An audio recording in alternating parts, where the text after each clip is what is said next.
how should one deal with teenagers? I think you're a little too old to deal with teenagers.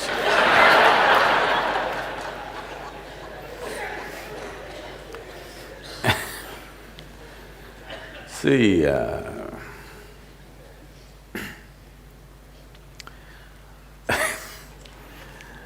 every age is a problem.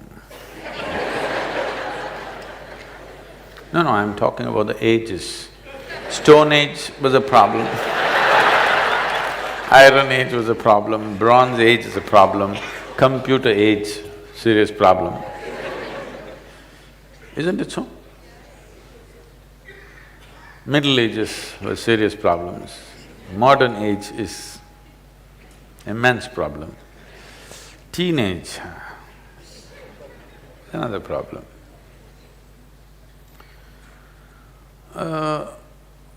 I hope you had a normal birth and… You were born normally?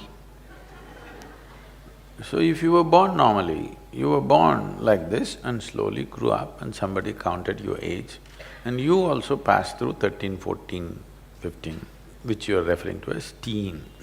This is just a certain developmental stage, like an infancy, like childhood, like adolescence, adulthood, old age, middle age, whatever. These are all different.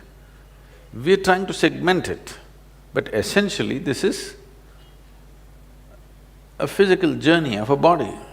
Tell me one phase of your life which is not really a problem. Some are suffering infancy problems, some are suffering toddler problems, some are suffering childhood problems, some are suffering teenage problems, some are going through middle age problems, some are going through old age problems, some have transcended all problems. Yes? If you look at it in this context, every phase of life is a problem, then death is the only solution. If you look at every aspect of life as a problem, what is the solution? Death is the only solution. Now, the moment you identify every phase of life as a problem, unconsciously you start seeking death. Please know this. For yourself and those around you. You do not know this, but you're creating an ecosystem in your mind where the solution is to be free from all this. You came here to experience life. Instead of calling these different facets of life, you're calling it different problems that you have. If you die, you will have funeral problems. Because it's not easy to have a funeral in Mumbai city. No more dignified funeral, isn't it? Yes? There is no four people carrying you, your whole family and friends walking behind you with a drum. No more like that, boom, pee, pee, pee, stuck in the traffic. Even dead, you're stuck in the traffic.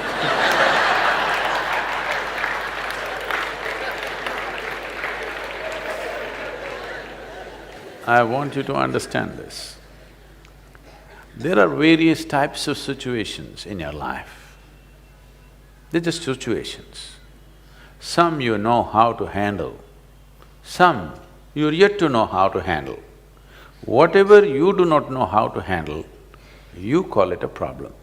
The moment you call something a problem, the moment you identify a situation, it's a simple situation, because you have not equipped yourself to handle the situation.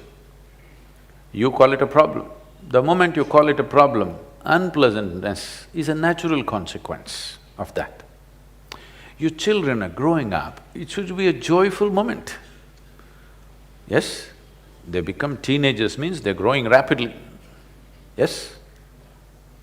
Or in other words, unfortunately, they're beginning to become like you. And you're distressed because you can see they're becoming like you, I can understand.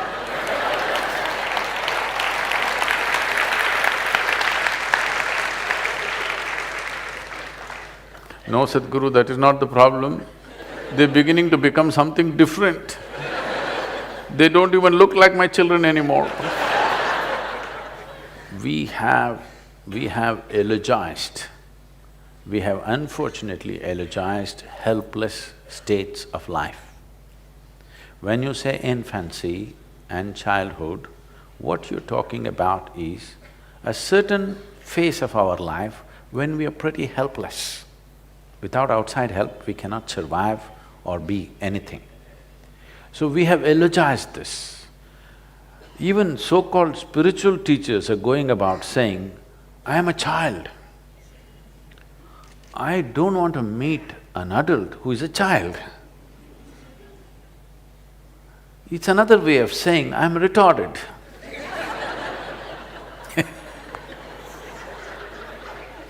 If you are stuck for your life in a 6-year-old's body, you are called dwarfed, isn't it? I'm using bad words, I know, it's not politically correct words. Okay, you are height impaired. Vertical impairment has happened to you. If you are stuck in a 6-year-old's mind, you are mentally retarded. No, you are what? Huh?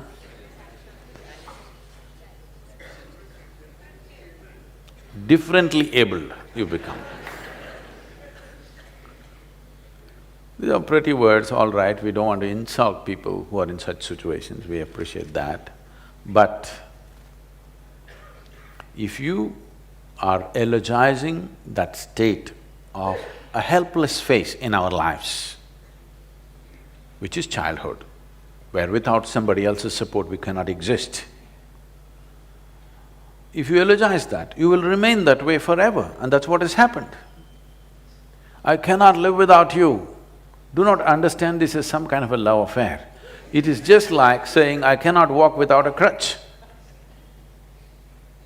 I'm fine the way I am, but still I'm willing to include you and involve my life with you. This is of great value. I cannot live without you is not of any great value.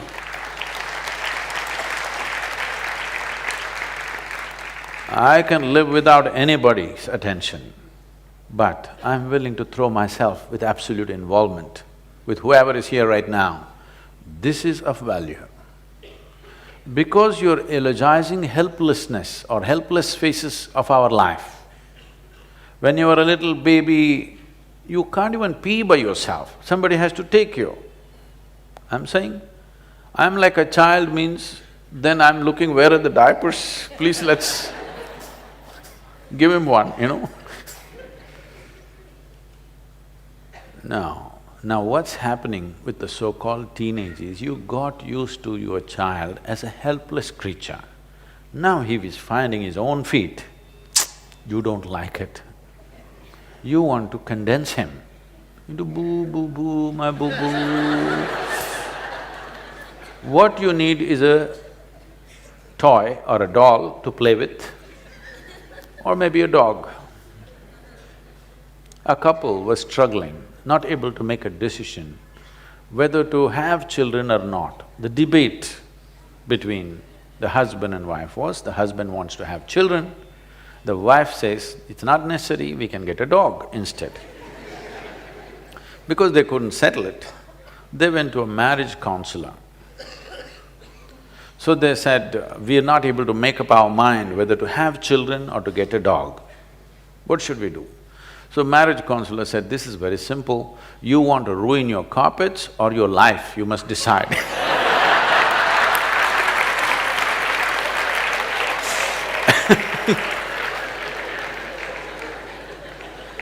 So, you must understand this.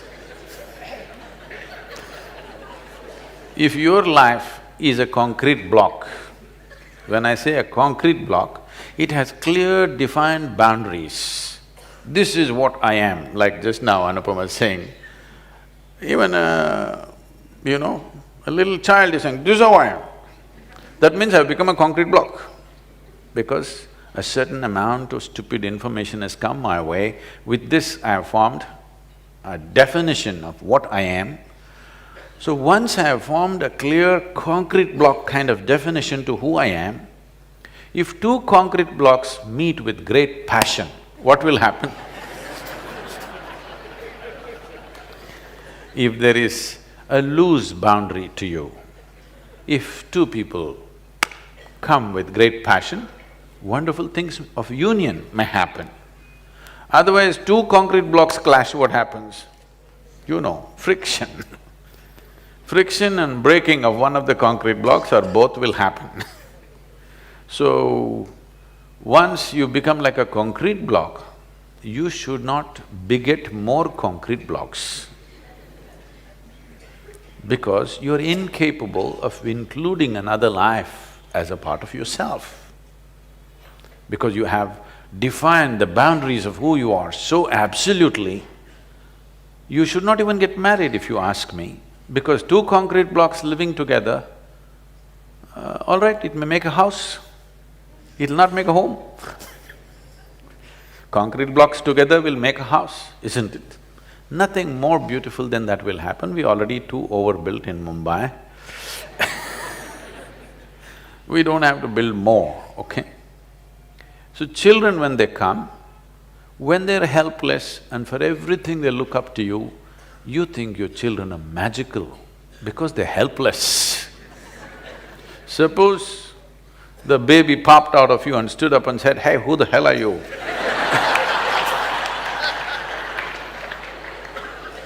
You won't like this baby.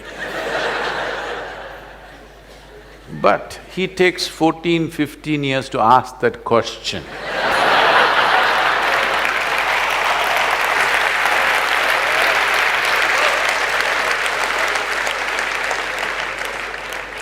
In fact, that is all a teenager is asking, okay, who the hell are you?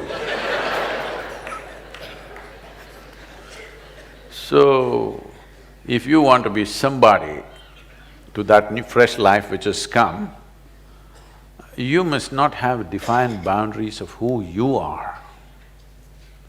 Like when the child was infant, when it crawled, you crawled with him. Now your teenager wants to swing, you must be able to swing with him. No, you still wants to crawl with him. He's not interested. He's beginning to ask. Parents are looking ridiculous in the eyes of adolescents. Yes or no? Didn't your parents look ridiculous in your eyes? Unless you were old by the time you were 12. If you were young and energetic, your parents look ridiculous because they think still you need to be crawled around and choo-choo-choo, moo-moo-moo, poo-poo-poo to you. Every day life is changing within you because you're growing rapidly and the fools around you not able to grasp that, whoever they are. Usually, grandparents become little more endearing than parents because they have little faraway look, you know. A little faraway look because teenage means you're slowly getting poisoned by your hormones. Old age means you're being released from that. So they kind of understand.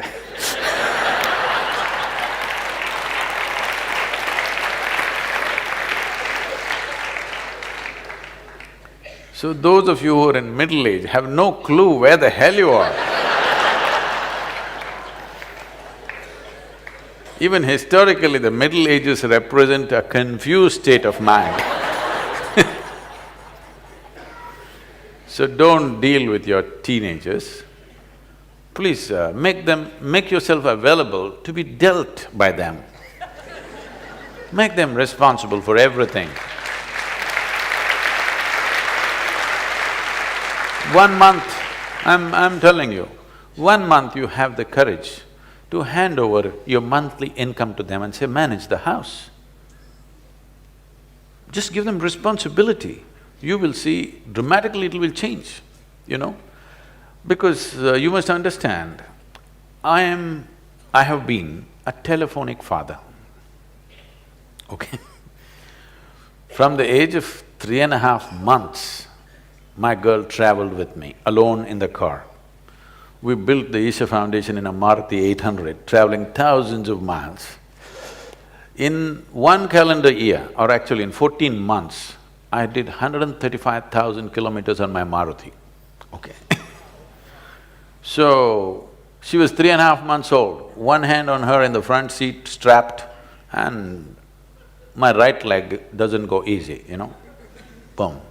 So, she grew up in the car till she was 4 years of age. I thought I'll never send her to school because we had bonded and she had such wisdom because she's seen the road, she's seen the people, she's been in all kinds of families. I thought I shouldn't mess this up by sending her to a school. But that age group, that company, unless you have a whole cricket team of children at home, just one child doesn't work, just keeping them alone because they may become too old when they're young. So I put her to school after that. After that, she's always continuously in one hostel to another. And… but we kept a very active engagement thanks to the cell phones. Earlier it was the black phone, I would stop somewhere on the highway because I know only at a particular time you can call her in the school. The school opens that phone time only 1 hour. So I am somewhere on a highway, find that black phone and get on, and for that 1 hour I'm on the phone with her. That side for her, all the children outside are screaming at her. Here at the booth, all the people are banging on the booth. So I always had this thing at that time. I'm driving on the highway, I have many phone calls to make, local, international, all kind. First I would get down and go to that phone booth guy and give him 5,000 rupees. He'll be surprised, just hold it. Deposit. And I get into the phone booth and now I am a valued customer. The other people come and they want to make the call within 3 minutes. And they're all standing in a queue and making faces at me and just gesticulating, but that guy says, no, don't disturb him. Because straight 5,000 rupees, I'm making international calls, all calls, because there was no cell phones at that time. So I find this time and speak, and after that she went to college and then everything, whatever she's been pursuing, always on phone, and we've kept a very active engagement, and we've never really stayed home. If she comes for vacation, next day we'll be traveling somewhere, but never really at home. But a very active relationship I kept with her, largely on the phone thanks to all the telephone waves that are going on. So, it was such an active engagement. Why I'm saying this is, and whenever I saw there's a certain intelligence in every child, I'm not trying to project this is a special child, no, she's just normal, brought up in a special way, for sure. So the thing is just this, if she comes home or if she's with me, I leave all my important decisions in her hands. She's only 5, 6. People's problems, foundation issues, administration, I just put it to her. She comes up with her own wacky solutions. But 5 out of 10 times, she would come out with something brilliant. This is not… I want you to understand, I'm not projecting this is a special child. It is just that most people never give that opportunity to a child's intelligence because they want to do boo, do with the child. I never bought toys for her. If she wanted to play, I took her out for a walk in the jungle, I put her up on a tree, she learned to climb trees and do things and stuff. Never bought her toys, ever. Here and there somebody gifted, but she never was interested in them because there were more exciting things. I caught snakes for her, I caught garden lizards for her, more exciting things, live things to play with. If you want to really do something with your children, you must allow them to expand because that's all they're trying to do. Their body is not the only thing that's growing. The potential of being human being is growing, you must allow them to expand. Instead of that, you're seeing how to constrict them, then you will have a huge problem. Whether if you have boys, you will have one kind of problem. If you have girls, you will have another kind of problem. If you try to restrict, you think restriction is a good way of controlling life. No. Responsibility will put them on the track. Hand over your money to them and tell them, this month you're on vacation, you handle this, whichever way. You're afraid, maybe he'll go and blow it up, what'll happen tomorrow? If he blows it up, what happens to you will happen to him also. Let him go through it for a month. Of course you can keep some reserve, but let him understand if he blows it up tomorrow morning, there'll be no breakfast. And let him go through that, what's the problem? Let him understand that's the way it is. It's better to learn in a protected, caring atmosphere than out on the street tomorrow morning, isn't it?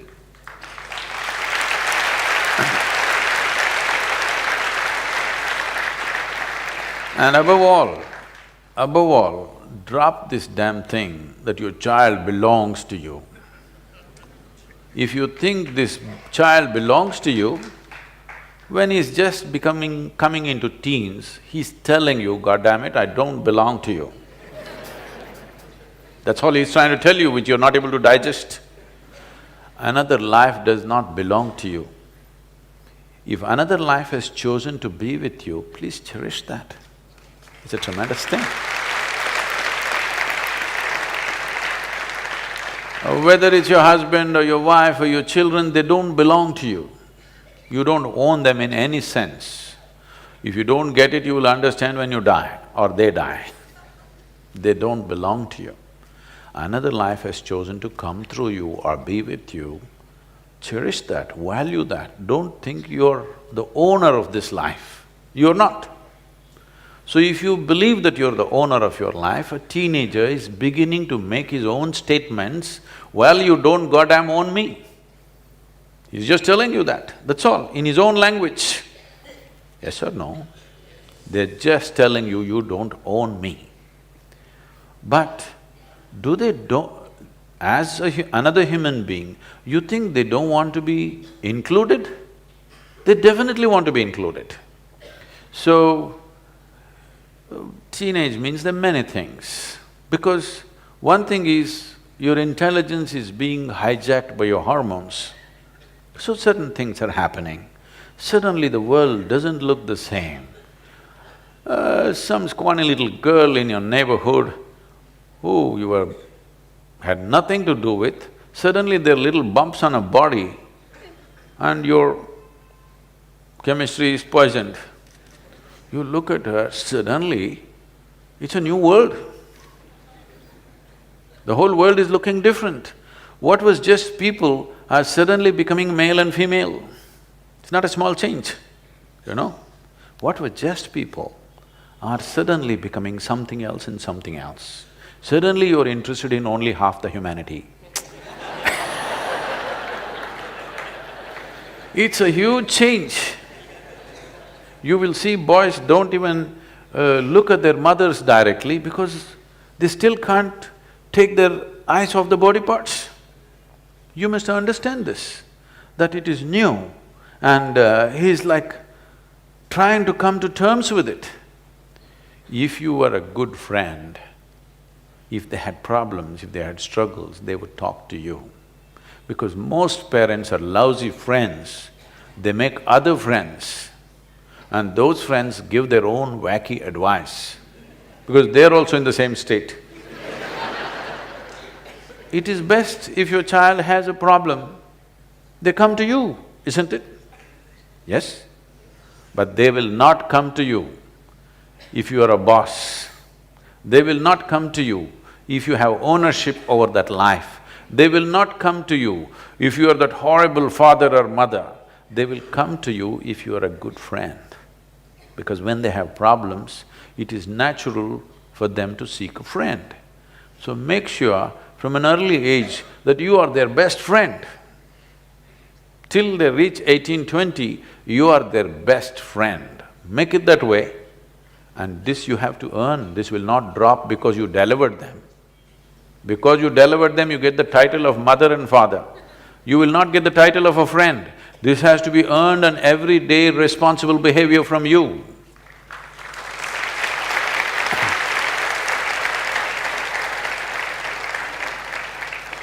I don't want to go too hard on you, we'll leave you here.